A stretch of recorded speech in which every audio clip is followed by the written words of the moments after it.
저도 환자분한테 혼난 적 있어요. 많이 먹으라고 했다가 또 먹지 말라고 그러고. 어쩌라는 거야? 어렵습니다. 물을 많이 먹으면은 그게 복수로 갈 수 있다. 그냥 갑자기 쓰러져 버리는 건가요? 저 질문 하나만. 지금 친해 보여요?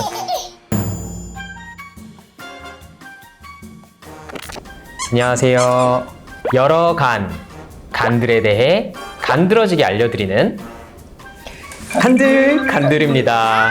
이번 시간에는 소화기내과 유수종 교수님, 임상영양사님인 이기순 영양사님을 모시고 간이식을 받기 전 내지는 간암 있는 환자, 간경화 환자들에서의 시기에 대해서 조금 설명을 들으려고 모셨습니다. 소화기내과에서 간 환자들을 진료하고 있는 유수종이라고 합니다. 반갑습니다. 안녕하세요. 저는 서울대학교원 임상영양 파트의 이기순 영양사입니다. 반갑습니다. 기억나시죠? 저번에 저한테 질문을 갑자기 하셔가지고.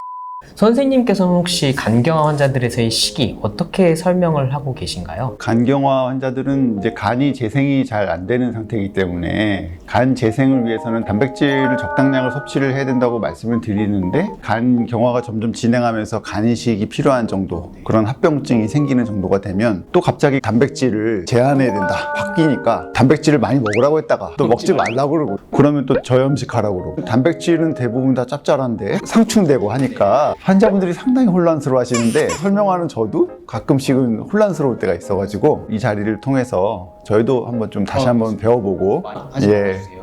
저염 시기, 이거는 언제 하게 되는 건가요? 복수가 차면은 저염식을 권해드리게 됩니다. 염분 때문에 복수가 차거든요. 착각하시는 게 물을 많이 먹으면은 복수로 갈 수 있다, 그렇게 생각하셔가지고 물을 안 드시는 분들도 있는데, 대부분은 염분, 짠 성분에 의해서 그것이 복강 내로 물을 끌고 들어가서 복수가 되는 거기 때문에 복수가 차기 시작하면은 저염 시기를 권해드리죠. 아예 소금을 다 빼야 되는 건가요? 그렇지는 않습니다. 그렇게 질문하시는 분들이 네. 실은 많이 계세요. 근데 하지만 저염식을 할 때 더 먼저 선행되어야 하는 것은 충분한 섭취량이 유지되는 거거든요.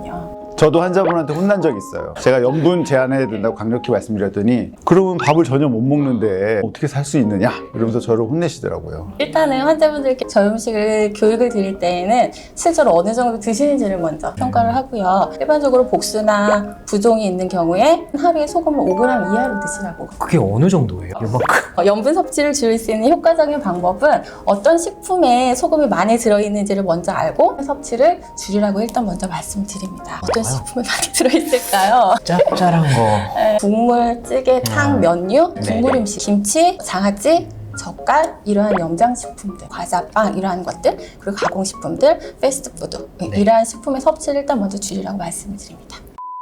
염분을 줄일 때 신맛이나 매운맛 이런 걸 대체를 하면 좀 견디시기 편하게 하시던데요. 네. 그것도 제가 환자분들 교육을 드릴 때 꼭 빠뜨리지 않고 말씀드리는 것 중에 하나인데요. 조리할 때 소금, 간장, 된장, 고추장 이러한 염분을 가는 양념들의 사용을 조금은 줄이고 대신에 고춧가루, 후춧가루, 식초, 레몬 이러한 조미료를 활용하면은 저염식에 적응하는데 훨씬 더 수월하실 수 있습니다. 저염식 하면 역겹다고 하시더라고요. 네, 전혀 간을 하지 말고 음식을 만든 다음에 너무 역겨울 때 간장을 조금씩만 찍어서 드세요, 이렇게 말씀드린 적도 있거든요. 그런 전략은 좀 어떠신가요? 그것도 저희가 교육하고 있는 내용 중에 하나이고요. 네. 대신에 일반 간장이 아닌 저염 간장 혹은 저염 고추장으로 물과 1:1로 희석을 한다든지 조미음, 쌀미음을 가지고 희석을 한다든지 그렇게 해서 저염 양념장을 만들어서 활용하시도록 그렇게 교육을 드리고 있습니다.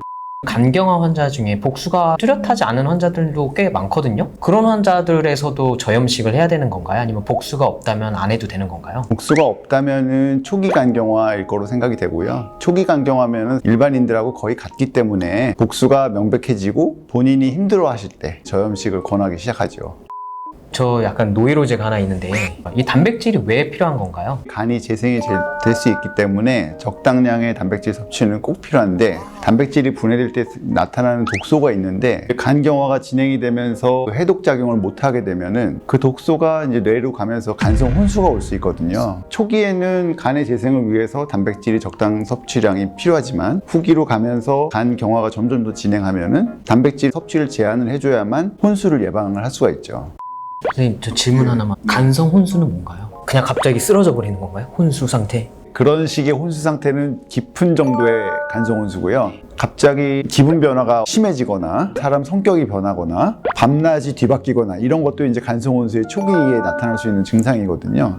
그러다가 점점 깊어지면 정말 혼수 상태처럼 깊은 혼수에 빠질 수도 있습니다.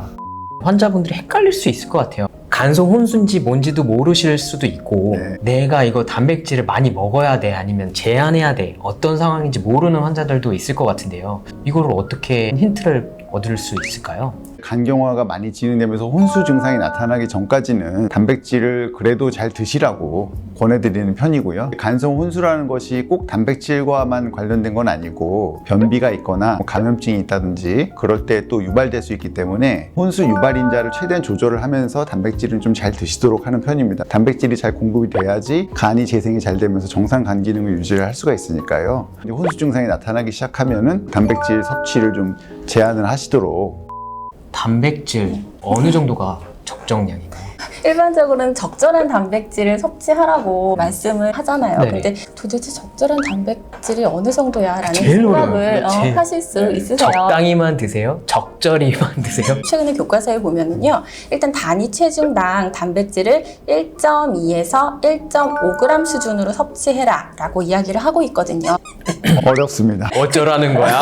그것을 식품으로 적용을 해보면, 예를 들어 환자분이 뭐 체중이 한 60kg 내외 정도세요. 하루에 3끼 식사를 하면서 단백질을 끼니 때마다 2토막씩 섭취하는 수준? 그럼 한 토막이 이만큼? 도대체 그 한 토막의 기준은 고기 생선 같은 경우는 한 40g에서 50g 내외, 계란 하나, 두부 80g 정도 생각하시면 될 것 같아요. 고기로 치면은 손바닥 하나 정도 되는 거를 3등분 해가지고 몇 끼마다 한 조각씩.